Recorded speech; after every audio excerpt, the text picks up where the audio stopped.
जय श्री कृष्ण। नमस्कार। श्रीमद् भगवद गीता के अध्ययन की श्रृंखला में 9वें अध्याय राज विद्या राजगुह्य योग के आज के सत्र में सभी का स्वागत एवं अभिवादन। ओंकार के नाद के साथ प्रार्थना करेंगे। आ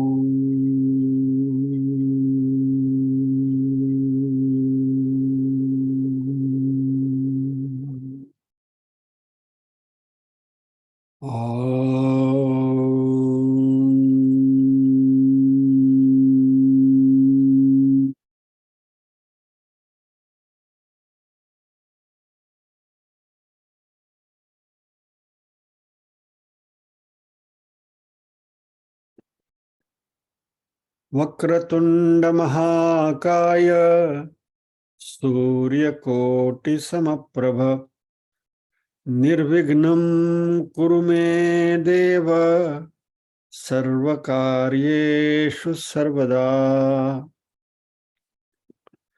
या कुन्देन्दु तुषारहार धवला या शुभ्रवस्त्रावृता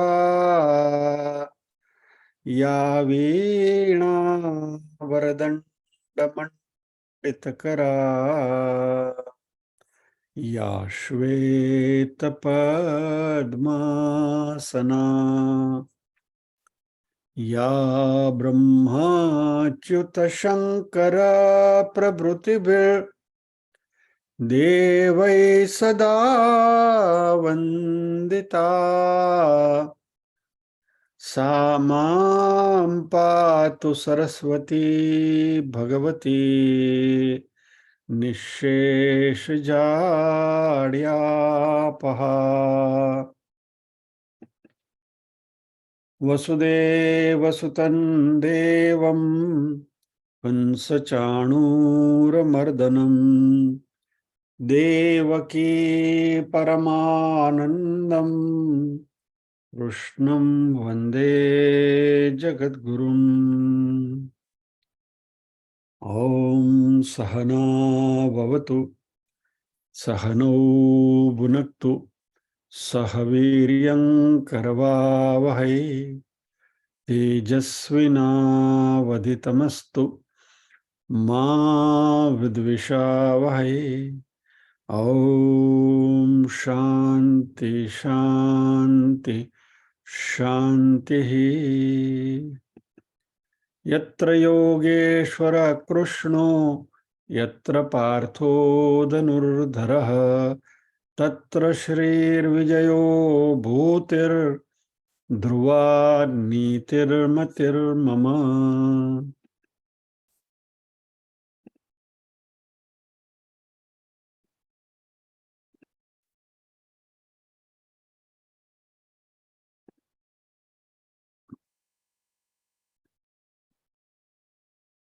ओम श्री परमात्मने नमः। अथ नवमोऽध्यायः राजविद्या राजगुह्ययोगः। श्रीभगवानुवाच इदं तु ते गुह्यतमं प्रवक्ष्याम्यनसूयवे ज्ञानं विज्ञानसहितं यज्ञात्वा मोक्षसे शुभात्। राजविद्या राजगुह्यं पवित्रमिदमुत्तमं प्रत्यक्षावगमं धर्म्यं सुसुखं कर्तुमव्ययम्। अश्रद्धधाना पुरुषा धर्मस्यास्य परन्तप अप्राप्य मां निवर्तन्ते मृत्यु संसारवर्त्मनि। मया ततमिदं सर्वं जगदव्यक्तमूर्तिना मत्स्थानि सर्वभूतानि न चाहं तेष्वस्थितः। न चमस्थानि भूतानि पश्य मे योगमैश्वरम् भूतभृन्न च भूतस्थो ममात्मा भूत भावनः यथाकाशस्थितो नित्यं वायुः सर्वत्र गो महान् तथा सर्वाणि भूतानि मत्स्थानीत्युपधारय सर्वभूतानि कौन्तेय प्रकृतिं यान्ति मामिकां कल्पक्षये पुनस्तानि कल्पादौ विसृजाम्यहम्। सर्वभूतानि कौन्तेय प्रकृतिम यान्ति मामिकाम कल्पक्षये पुनस्तानि कल्पादो विसृजामि हम। यानी हे कौन्तेय कल्पक्षये सर्वभूतानि मामिकाम प्रकृतिम यान्ति। हे अर्जुन, जब कल्प पूरा होता है तभी इस सृष्टि के सारे भूत मेरी प्रकृति में समा जाते हैं। कल्पादो पुनः तानि विसृजामि अहम। जब नए कल्प की शुरुआत होती है तब फिर से मैं उनको विशेष तरीके से उनका सृजन करता हूं, यानी कि उनको मैनिफेस्ट करता हूं।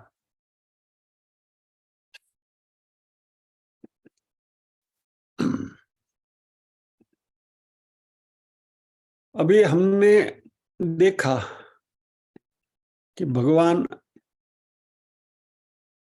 ही सृष्टि के उत्पत्ति के कारण है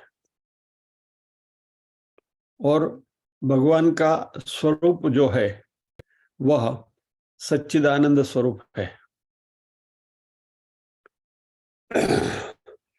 अब ये सच्चिदानंद जो निर्गुण निराकार है, उनको सर्वव्यापी, सर्वज्ञ, सर्वशक्तिमान के रूप में मैनिफेस्ट करना होता है, जिसको हम ईश्वर कहते हैं।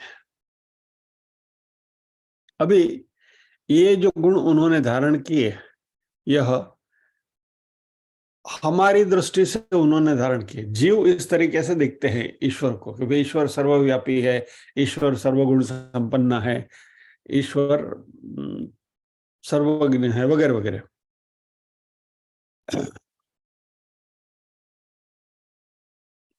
और यदि हम इसी को सच्चिदानंद यानी निर्गुण निराकार ब्रह्म के भूमिका से जाकर देखें तो वही जीव भी बनते हैं और ईश्वर भी बनते हैं, यानी कि इस जगत के सृष्टा बनते हैं, कॉज ऑफ एवरीथिंग। पूरा जो जगत बना है उन्हीं से बना है। तो इस जगत में जो भी नाम है, जो भी रूप है, वो सब उन्हीं के हैं। और इसलिए ईश्वर को हम विविध तरीके से उनको पुकारते हैं। हरि तारा 6000 नाम, क्या नाम है लखवी कंकोत्री। क्योंकि ये उपाधि उन्होंने धारण करी है, जिसको माया उपाधि या तो प्रकृति उपाधि कहते हैं।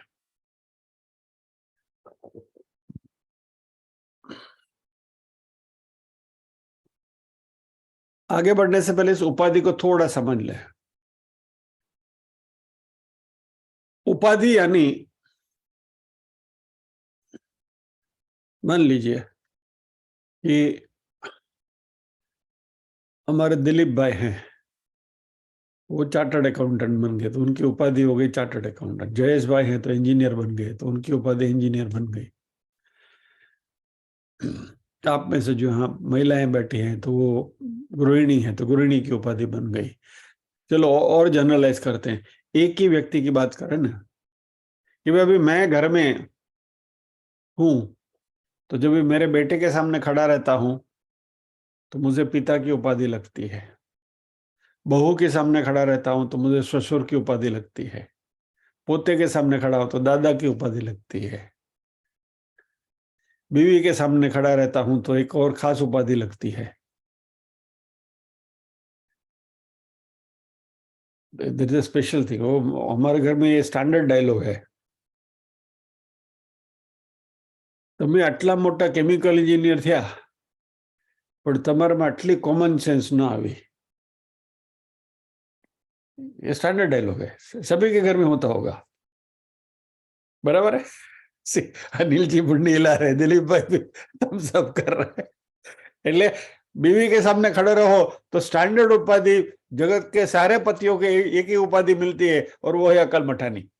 તમે अकल मठा છો, कॉमन सेंस नहीं है, बाकी सब ठीक, इतने बड़े हो गए लेकिन कॉमन सेंस नहीं है, छोड़िए। यानी जिसके परिप्रेक्ष्य में आप उसको देख रहे हो व्यक्ति को, वो उपाधि वो व्यक्ति धारण कर लेता है, बराबर है। See we want to understand उपाधि। तो okay, let us try to understand it. हमारे शास्त्रविद शास्त्रज्ञ उसको कैसे समझाते हैं कि भाई आपके पास एक चमकता हुआ हीरा है, क्रिस्टल है, एब्सोल्युटली क्लियर, बराबर, ट्रांसपेरेंट क्रिस्टल। अभी उसको आप ज्वेलर के यहाँ डायमंड लेने के लिए जाओ तो उसका जो ज्वेलरी बॉक्स होता है उसमें वो अंदर वो वेलवेट का कपड़ा रहता है और उसके ऊपर डायमंड रखा है और आपको दिखाता है, बराबर।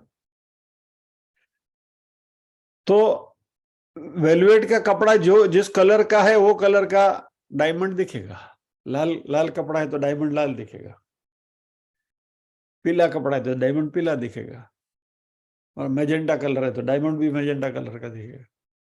तो क्या हुआ, वो कपड़े के रंग ने उस हीरे को वो उपाधि, वो रंग की उपाधि दी, बराबर। इसी तरीके से ब्रह्म भी जो है वह निर्गुण निराकार क्रिस्टल क्लियर डायमंड की तरह है, और माया के साथ संलग्न होकर माया में जो गुण है वो ईश्वर में दिखते हैं, बराबर।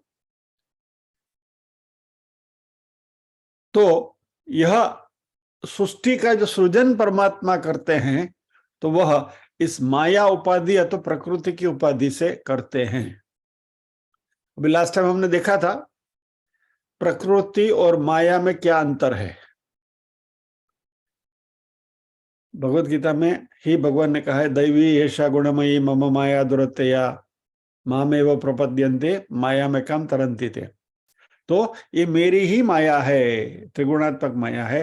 तो परमात्मा ने जब माया का सृजन किया तो त्रिगुणात्मक माया बनाई, सत्वरज और तम 3 गुण में दिए उसको, और तीनों गुण जब इक्वल प्रोपोर्शन में होते हैं 33 1/3 33 1/3 33 1/3, तभी वो प्रकृति कहलाती है।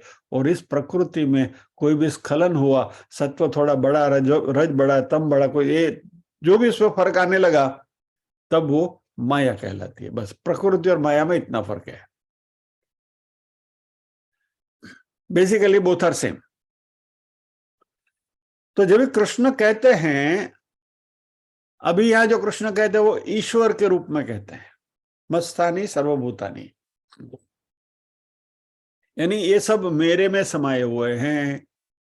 तो ये जो माया उपाधि है उन्होंने जो धारण करी है, वो माया उपाधि के अंदर ये सारे भूत समाये हुए हैं। तो भगवान इस सृष्टि के उपादान कारण है माया की वजह से। तो इस माया उपाधि की वजह से ही ये सब परमात्मा में समाये हुए दिखते हैं, पूरी सृष्टि। क्योंकि परमात्मा स्वयं निर्गुण है, निराकार है, स्वयं कुछ करने के लिए समर्थ नहीं है बाय इट्स ओन वे, यानी अपने हिसाब से निर्गुण निराकार परब्रह्म जो है वो कुछ भी नहीं कर सकते, असमर्थ है, नहीं करते हैं रादर। लेकिन जब ये माया है तो भगवान पहले क्या करते हैं, माया का सृजन करते हैं, त्रिगुणात्मक माया का, जो भी हमने देखा, देवी ऐसा गुणमयी मम माया दुरत्या। माया का सृजन करने के बाद ये सारी जो नाटक है वो माया के द्वारा करते हैं, इसलिए मत्स्थानी सर्वभूतानी। तो माया जो है वो परमात्मा की क्रिया शक्ति है।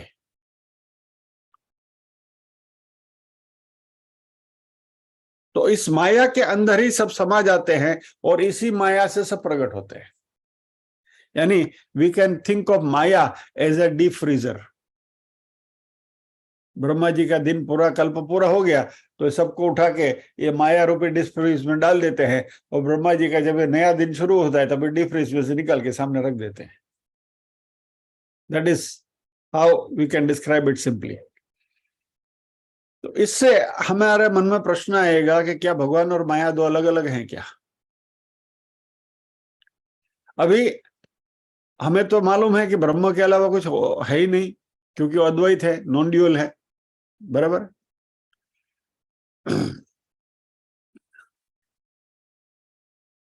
यदि माया और ब्रह्म अलग अलग हैं तो बात बनती नहीं है। और इसके ऊपर चर्चा करके हम लास्ट टाइम रुके हुए थे कि माया का जो स्वरूप है, संस्कृत का जो डेफिनेशन है माया का, या मा सा माया। मा यानी नहीं, या यानी जो, या मा जो नहीं है, सा यानी वह माया, वो माया है, यानी that which is not is Maya. तो इस तरीके से माया का अपना स्वतंत्र अस्तित्व नहीं है, मात्र ब्रह्मन ही स्वतंत्र अस्तित्व में है। और जाते जाते हमने रज्जु सर्प का एग्जाम्पल देखा था कि सर्प जो है वो माया है और रज्जु जो है वो ब्रह्म है। तो माया का स्वतंत्र अस्तित्व नहीं है। जब तक रज्जु नहीं है तब तक सर्प दिखेगा नहीं। सर्प अकेले में कैन नॉट एग्जिस्ट, बराबर। तो यदि हम ब्रह्म को इस जगत के सृष्टा के रूप में देखेंगे तो ये माया ही है, और इसलिए ब्रह्म को हम कहेंगे माया सबलम ब्रह्म। एक मिनट के लिए रज्जु सर्प में वापस आ जाइए। ये जो जगत है उसको हमारे में पैदा हुआ डर, इस भाव से देखो। मान लीजिए कि आपने सर्प को देखा और आपको डर लगा, तो डर किससे लगा? सर्प को देखने से। तो आपका डर पैदा कहां से हुआ? सर्प में से, बराबर। और जब भी टॉर्च का प्रकाश पड़ा तो सर्प अदृश्य हो गया, रज्जु दिखती है।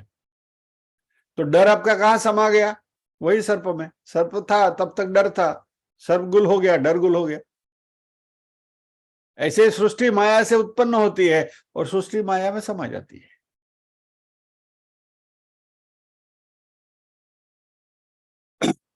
सो ब्रह्म के लेवल से देखें तो माया नहीं है, मात्र सच्चिदानंद स्वरूप है।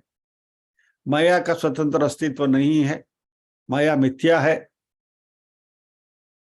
और ये जो मिथ्या है वो अपने अधिष्ठान से उसका स्वतंत्र अस्तित्व नहीं है, जैसे सर्प का स्वतंत्र अस्तित्व रज्जु के अलावा नहीं है। रज्जु जो है वो सर्प का अधिष्ठान है, और मिथ्या सर्प जो है वो अधिष्ठान अनन्य यानी कि रज्जु के ऊपर ही आधारित है। तो ब्रह्म है वो इस जगत का अधिष्ठान है, और माया के रूप में ये जगत हमें दिखता है, माया की वजह से दिखता है। और इसलिए वो जो क्रिस्टल का एग्जाम्पल हमने देखा था कि क्रिस्टल जैसे दिखाएगी वैसा कलर दिखता है हमको, बराबर। और या तभी घर अपना संसार के घर का जो एग्जाम्पल लिया था, तो जिसके साथ आप खड़े हैं वो रिलेशन आपको मिलता है, वो उपाधि आपको मिलती है। और इसलिए परमात्मा जो ईश्वर है उसको आप नर या नारी किसी के रूप में भी देख सकते हैं क्या? और इसलिए जो सहस्र नामावली जो देवताओं की हैं उसमें जिस देवता की सहस्र नामावली आप देखेंगे वह देवता को सर्वस्व मानते हैं। बराबर। विष्णु सहस्त्र नाम हम देखेंगे तो विष्णु भगवान ने सृष्टि का कर्ता हर्ता वगैरह वगैरह कर दिया। अभी गणपति अथर्वशीर्ष में जाएंगे तो वहां भी शुरुआत कैसे होती है, त्वमेव प्रत्यक्षम तत्त्वमसि त्वमेव केवलम कर्ता रसि त्वमेव केवलम धर्ता रसि त्वमेव केवलम हर्ता रसि त्वमेव वगैरह वगैरह, सर्वम खल्विदम ब्रह्मासि। बराबर, यानी यू आर एवरीथिंग। वैसे किसी देवी का आप पाठ करेंगे तो उसमें वो देवी को ही सर्वस्व बताते हैं, शिव जी का पाठ करेंगे शिव जी को सर्वस्व बताते हैं। जो भी देवताओं की आप उपासना करेंगे वह देवताएं सृष्टि के सृजनहार है, कर्ता धर्ता वगैरह हरता सब कुछ वही है।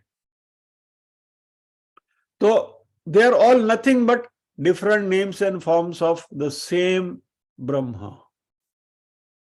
लेकिन जब भी माया के द्वारा उनको ईश्वर की उपाधि मिलती है तभी ईश्वर के अलग अलग रूप में, नाम और रूप में हमें दिखाई देते हैं। तो इसमें से आपका जो भी इष्ट स्वरूप है उसको चुन लीजिए, वो हो गया आपका इष्ट देव। अभी अल्टीमेटली स्वरूप तो वही ब्रह्म का है, कौन से रूप में आप उनका ये करते हैं, उपासना करते हो, is immaterial, because ultimately everything is रज्जु के ऊपर ही है। बराबर, वो तो ब्रह्म ही है।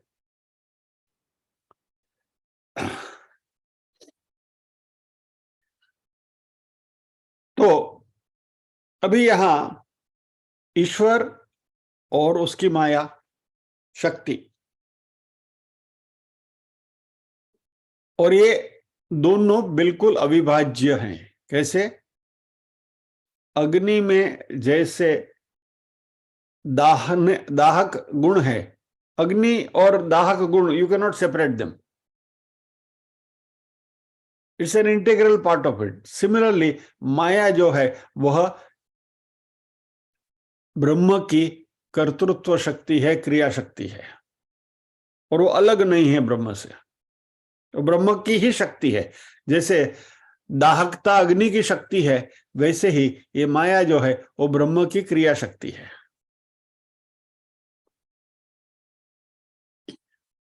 तो इसलिए ब्रह्म इस सृष्टि के सृजन कार हैं। माया सबलम ब्रह्म, माया को के साथ वह इस सृष्टि को उत्पन्न करते हैं। इसलिए द्वैत नहीं है, अद्वैत ही एक ही सत्य है, दूसरा मिथ्या है। इसलिए कहा है ब्रह्म सत्यम जगत मिथ्या,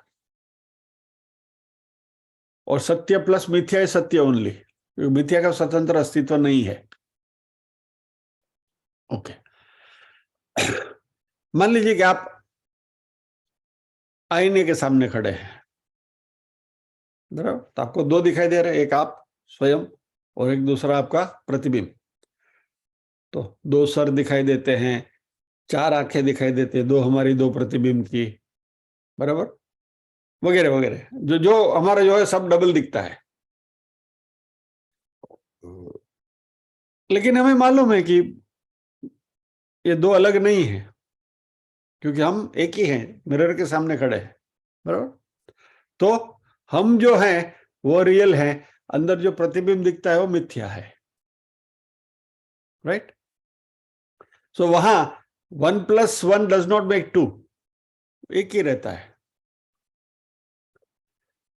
मान लीजिए कि आप शीश महल में गए हैं, बराबर, आईने लगे हुए हैं और खड़े, आपको हजारों प्रतिबिंब दिखेंगे, वो है ना। कैसर किसको पत्थर मारे, कौन पराया है, शीश महल में एक एक चेहरा अपना लगता है, हम भी पागल हो जाएंगे ऐसा लगता है। शीश महल में एक एक चेहरा अपना लगता है। क्या मिरर हाउस में आप जाइए तो दोनों साइड में मिरर लगे हुए हैं, आप यहाँ देखो आपके हजारों प्रतिबिंब दिखेंगे, यहाँ देखो हजारों प्रतिबिंब दिखेंगे।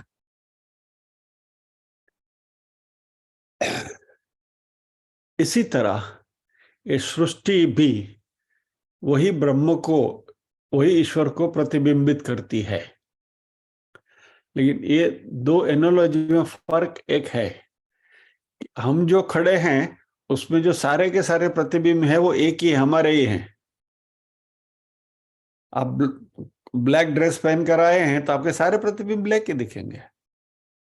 आप व्हाइट ड्रेस पहन के आएंगे तो सारे प्रतिबिंब हमको व्हाइट ही दिखेंगे। आपने चश्मा पहना है तो सारे प्रतिबिंब चश्मा पहने हुए ही देखेंगे। They are not different. लेकिन ईश्वर का प्रतिबिंब जो माया में दिखता है वो सब अलग अलग है। They are all different to that extent in this entire universe. जब से सृष्टि की शुरुआत हुई तब से आज तक दो अंगूठे भी सेम नहीं हुए हैं। Two thumbs are not also similar, इसलिए वी टेक थंब इंप्रेशन। ये विविधता है उनकी। ईश्वर सृष्टि में no two things look same.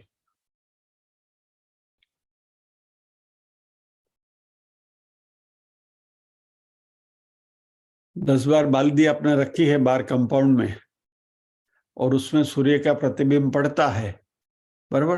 तो सभी बाल्टी जो है उसमें जिस रंग का पानी है, मान को होली के समय पर आपने कलर तैयार करके रखे हैं और बाल्टियां 10-12 रखी हुई है अलग अलग कलर की, और उसमें सूर्य का प्रतिबिंब पड़ रहा है, तो जिस बाल्टी में जो कलर है वो कलर का सूर्य दिखेगा आपको, वो प्रतिबिंब दिखेगा। ये सूर्य तो एक ही है, उसके अलग अलग प्रतिबिंब ही है। It's like that, so the variety is infinite. क्या? अच्छा, हमारे केस में क्या है कि हमारा जो मिरर में इमेज जो दिख रहा है उसको आप बदल नहीं सकते। आप ऐसा देखेंगे कि अभी ये चश्मा मुझे अच्छा नहीं लगता है, I look better without specs.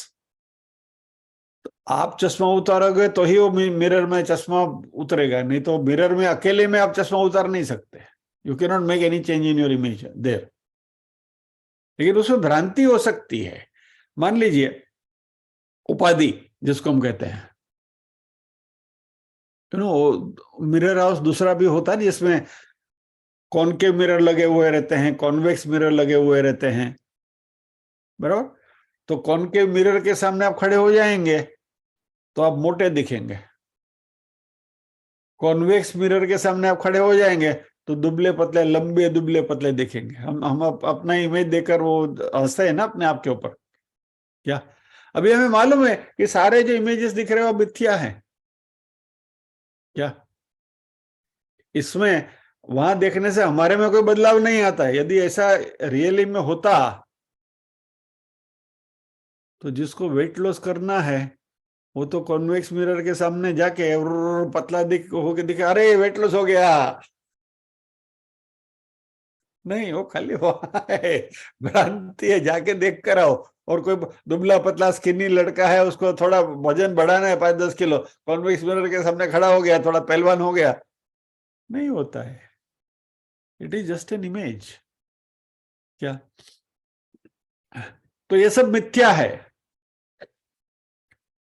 तो सत्य वस्तु जो है, अभी हमारे में तो कोई फर्क नहीं पड़ता, कॉन्वेक्स के सामने खड़ा रहो, कॉन्वेक्स के सामने खड़ा रहो, या तो प्लेन के सामने खड़ा रहो, आप जो है वही के वही अकलमठे हैं।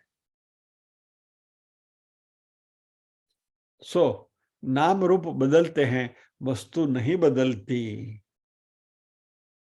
और वो जो वस्तु है, वो जो ईश्वर है, ब्रह्म है, वही इन सबका सर्जनहार है। यानी कि मिरर हाउस में आप खड़े होते हैं तो आपके अलग अलग इमेजेस जो आपको दिखाई देती है, सभी इमेज के आप ही सर्जनहार हैं, लेकिन आप तो एक ही हैं। लाइक दैट इस सृष्टि में भी नाम रूप अलग अलग दिखते हैं लेकिन वो एक ही है। और वही जो कारण है वो कभी बदलता नहीं। इसलिए परमात्मा प्लस माया दो अलग नहीं है, माया और परमात्मा एक ही है। माया परमात्मा की क्रिया शक्ति है।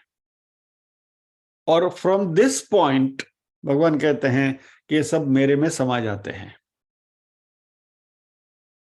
मस्तानी सर्वभूतानी, और फिर कहते हैं कि न च मस्थानी भूतानी, यानी माया के एंगल से देखो तो सब ब्रह्म में समाये हुए हैं, और ब्रह्म के एंगल से देखो तो न च मस्थानी भूतानी, तो कोई मेरे में है ही नहीं, क्योंकि मैं अकेला हूं।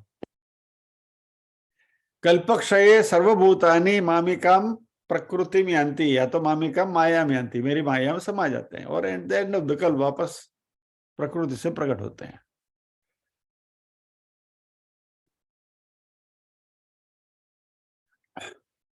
और इतना समझने के बाद जब भी हमें पता चलता है कि सृष्टि जो है उसका जो सर्जन हो रहा है वो माया से ही हो रहा है, और माया मिथ्या है, तो सृष्टि सत्य कैसे हो सकती, क्योंकि माया से प्रकट हुई है, तो उसमें तो माया के गुणधर्म होने चाहिए। तो यदि माया मिथ्या है तो सृष्टि भी मिथ्या है। इसलिए ब्रह्म सत्यम जगन मिथ्या, क्योंकि ये मिथ्या जगत मिथ्या माया से प्रकट हुआ है। आम की गुठली बोओगे तो उसमें से आम का ही पेड़ उगेगा ना, उसमें से जामुन का पेड़ नहीं उगेगा। इस तरीके से मिथ्या माया से जगत निर्मित हुआ, जगत भी मिथ्या ही है।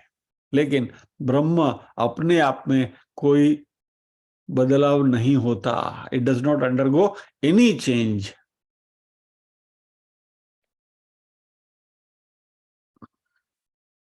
थोड़ी टेक्निकलिटी इंट्रोड्यूस करते हैं। ब्रह्म जो है वो इस सृष्टि के निमित्त कारण है और उपादान कारण है। आपको मालूम है निमित्त कारण क्या है और उपादान कारण क्या है। कुंभार जब एक घड़ा बनाता है तो मिट्टी जो है उपादान कारण है, रॉ मटेरियल जो है उपादान कारण है, और बनाने वाला कुंभार जो है वो निमित्त कारण है। बराबर, ये एनालॉजी का मगज में रखिए हमेशा।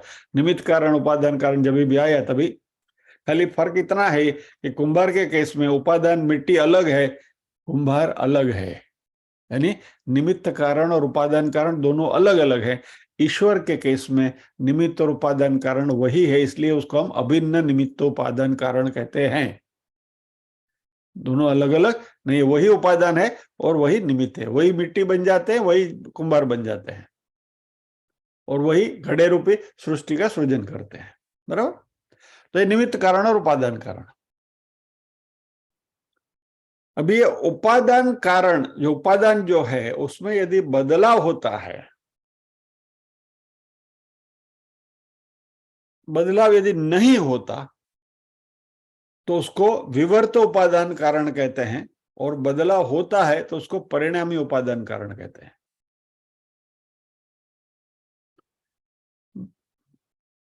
आई एम गोइंग वंस अगेन। ब्रह्म, सृष्टि का सर्जन, निमित्त कारण, उपादान कारण। बराबर, अभी now we are concentrating on उपादान कारण। सो उपादान कारण, उसके दो हिस्से, विवर्त उपादान कारण और परिणामी उपादान कारण। बराबर, मटीरियल कॉज इज द उपादान कारण। अब ये जगत बनाने के लिए, क्योंकि इतनी वैरायटीज जगत में बनानी है, तो यदि ब्रह्म ही उपादान कारण है, ब्रह्म स्वयं यदि रॉ मटेरियल है, तो ब्रह्म को भी इतने सारे ट्रांसफॉर्मेशन अपने आप में करने पड़ेंगे। बराबर, लेकिन वो तो होता नहीं है, क्योंकि ब्रह्म तो निराकार है। तो सृष्टि ब्रह्म कैसे बनेंगे? उपादान कारण होते हुए सृष्टि कैसे बनेगी? मान लीजिए कि मिट्टी उपादान कारण है, अभी उसमें से घड़ा बनना है, तो मिट्टी को घड़े का शेप धारण करना पड़ेगा। उसको ग्लास बनना है तो ग्लास का शेप धारण करना पड़ेगा। जो भी उसमें से आर्टिकल बनाना है उस आर्टिकल का शेप धारण करना पड़ेगा। यानी जो मिट्टी है, it has to undergo the change in the form, and it has to take the form of the final object. तो ये विश्व जैसे ईश्वर को बनाना है, और यदि विश्व मिट्टी है यानी कि उपादान कारण है, तो परमात्मा को इन सारे फॉर्म्स में दिखना पड़ेगा, यानी अपने आप को उस शेप में ढालना पड़ेगा। वो तो पर नहीं होता, ब्रह्म में तो बदलाव नहीं है। तो ब्रह्म उपादान कारण है, लेकिन वो विवर्त उपादान कारण है, यानी कि उपादान which does not undergo any change. ब्रह्म ऐसे ऐसे रहते हैं, इसलिए ब्रह्म विवर्त उपादान कारण है, does not undergo any change. यानी आत्मा, आत्मा तत्व जो है, ब्रह्म तत्व है, परब्रह्म तत्व जो है, वह अपने स्वरूप को बदलते नहीं। Again I come back to same shloka of Bhagavad Gita, अच्छेद्यो यम अदाह्यो यम अक्लेद्यो शोषेव च नित्य सर्वगत स्थाणु रचलो यम सनातन। बराबर, ये विवर्त उपादान कारण है कि विदाउट अंडरगोइंग एनी चेंज ब्रह्म अपने आप में रहते हैं, लेकिन अपने संकल्प मात्र से माया के द्वारा सृष्टि का सृजन करते हैं। So from Brahma's point of view, Brahman is a विवर्त उपादान कारण। दूसरा जो कारण है वो परिणामी उपादान कारण है। परिणामी यानी कि जो बदलता है, जो एंड रिजल्ट हमें दिखता है, परिणाम जो दिखता है, वो परिणाम के हिसाब से अपने रूप को बदलने वाला जो उपादान है, वो परिणामी उपादान कारण है।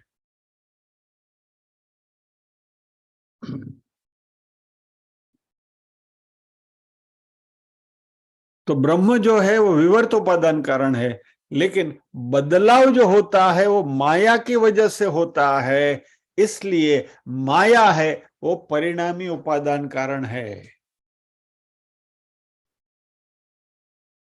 ब्रह्म उपादान कारण है, बराबर, सृष्टि का सृजनहार के रूप में।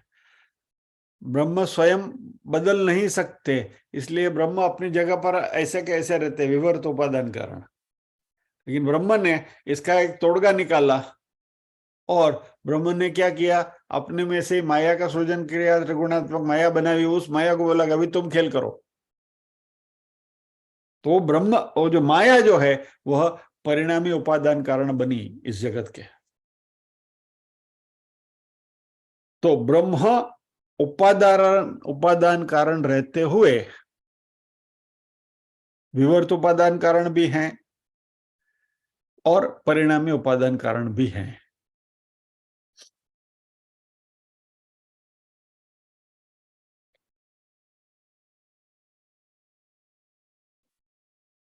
तो ब्रह्म अपने आप में किसी भी प्रकार के बदलाव न लाते हुए ये सारे सृष्टि का सृजन करते हैं।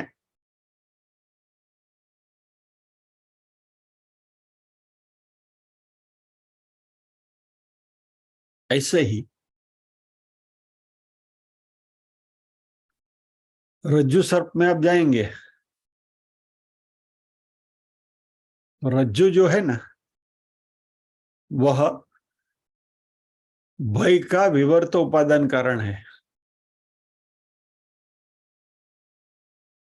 और सर्प जो है वह भय का परिणामी उपादान कारण है।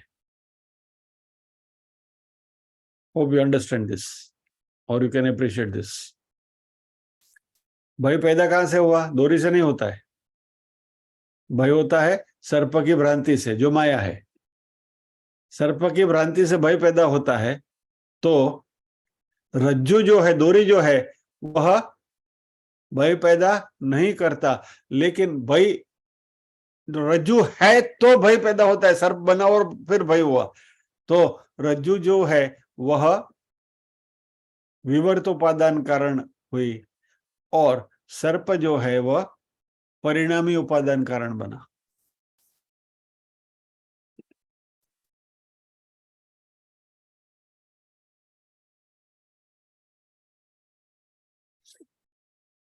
ओके,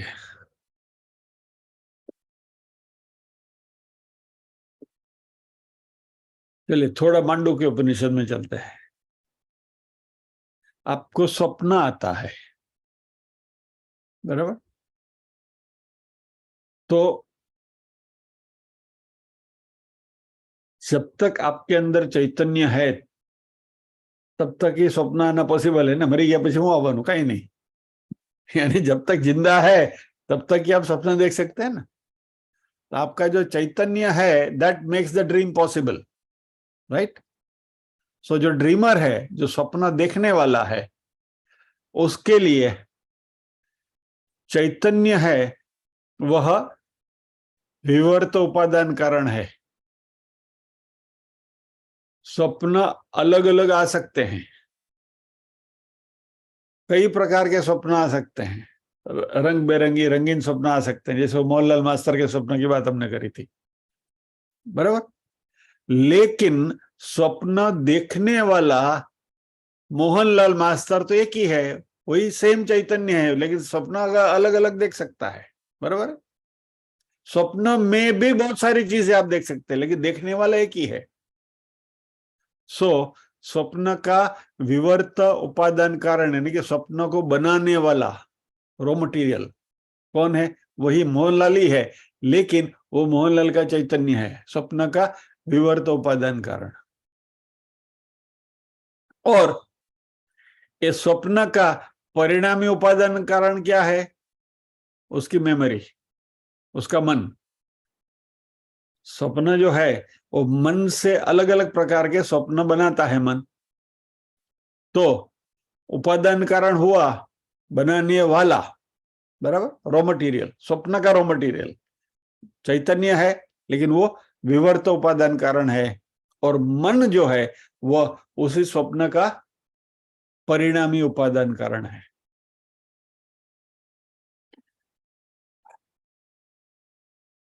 इसी तरीके से ब्रह्म ही ये सारे सृष्टि के विवर्त उपादान कारण हैं, और उन्हीं की माया इस जगत का परिणामी उपादान कारण है।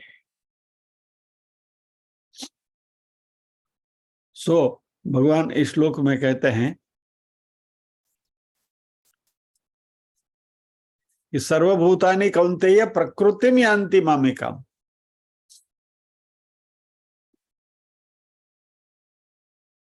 Let me display this श्लोक again.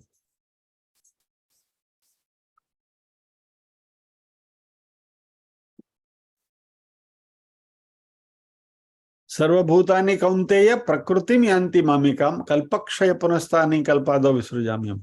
मेरी प्रकृति में ये सब भूत आते हैं, यानी ब्रह्म जो है वो तो अकेले ही खड़े हैं, ऐसे कैसे? It doesn't do anything. So Brahman इस सृष्टि के उपादान कारण है, लेकिन स्वयं विवर्त उपादान कारण है, और उन्हीं की जो क्रिया शक्ति माया है वो परिणामी उपादान कारण है। यानी कल्पक्षय सभी भूत जो है वह प्रकृति में समा जाते हैं, और जब भी कल्प की शुरुआत होती है तब भगवान कहते हैं कि पुनः तानि विसृजामि, अब मैं उनको प्रकट करता हूं। लेकिन वहां भी ब्रह्म तो विवर्त उपादान कारण ही रहते हैं, माया रूपी परिणामी उपादान कारण की मदद से वह सृष्टि का पुनः सृजन करते हैं, बराबर। अभी हमारे मन में एक प्रश्न आएगा कि ब्रह्म जो है वो अभिन्न निमित्त उपादान कारण है।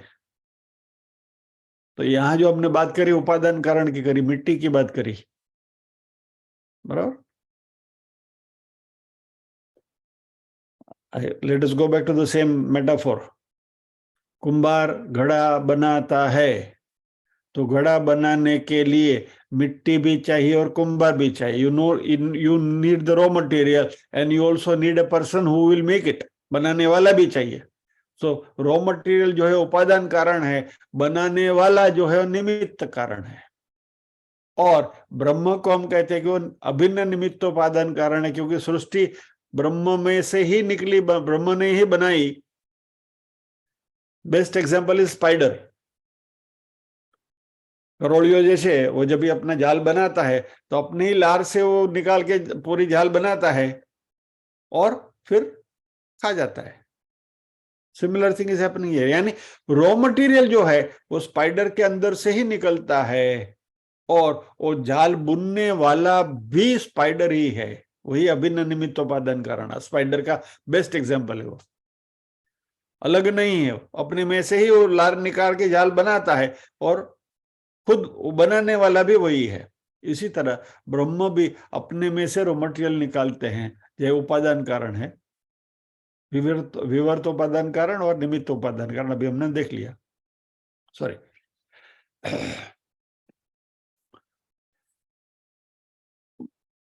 विवर्त उपादान कारण और परिणामी उपादान कारण, बराबर।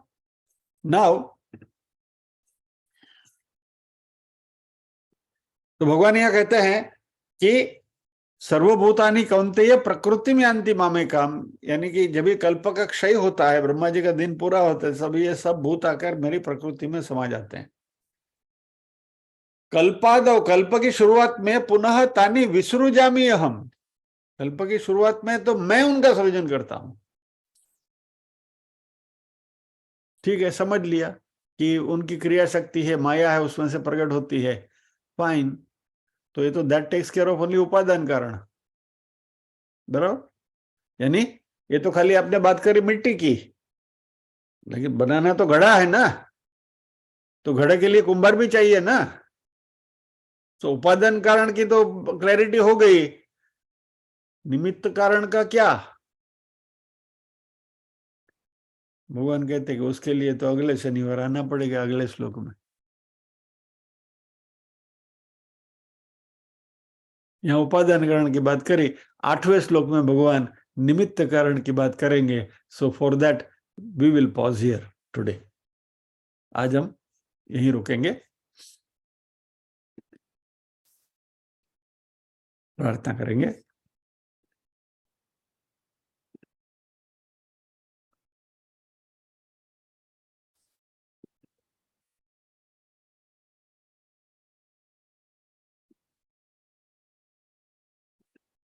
ओम असतो मा सद्गमय, तमसो मा ज्योतिर्गमय, मृत्योर्मा अमृतंगमय, सर्वेषां स्वस्तिर्भवतु, सर्वेषां शान्तिर्भवतु, सर्वेषां मंगलं भवतु, सर्वेषां पूर्णं भवतु, लोका समस्ताः सुखिनो भवन्तु, लोका समस्ताः सुखिनो भवन्तु।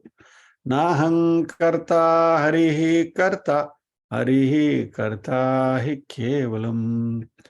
ओम शांति शांति शांति। सभी के हृदय कोल में विराजमान परम कृपालु परमात्मा को वंदन करते हुए आज के सत्र को हम विराम देते हैं। अगले शनिवार फिर मिलेंगे अगले श्लोक के साथ। जय श्री कृष्ण।